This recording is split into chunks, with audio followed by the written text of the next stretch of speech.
नमस्कार शेतकरी बंधूंनो, 89 मराठीत आपल्या सर्वांचं स्वागत आहे. आज 2 जून 2026. आज सोलापूर बाजार समितीमध्ये 255 गाड्याची आवक आहे. शेतकरी मित्रांनो, कालच्यापासून कांद्याचे दर वाढलेले आहे. प्रमुख कारणमध्ये विविध शेतकरी संघटनांनी केलेले आंदोलन.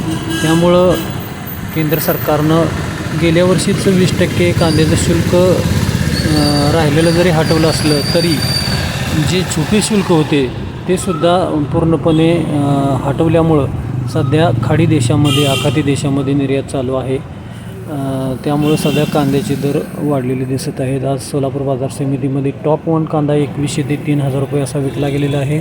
तर 1 नंबर कांदा हा 1600 ते 2000 रुपये असा विकला गेलेला आहे.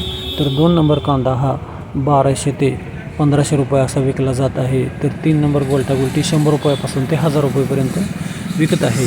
एकूणच सध्या केंद्र सरकारची भूमिका ही महत्त्वाची ठरली असून केंद्र सरकार कांदा उत्पादकांना अनुदान देण्यापेक्षा कांद्याला भाव मिळण्याच्या उद्देशानं सध्या संपूर्ण निर्यातीवरील शुल्क हटवल्यामुळं सध्या निर्यात चालू झालेली आहे.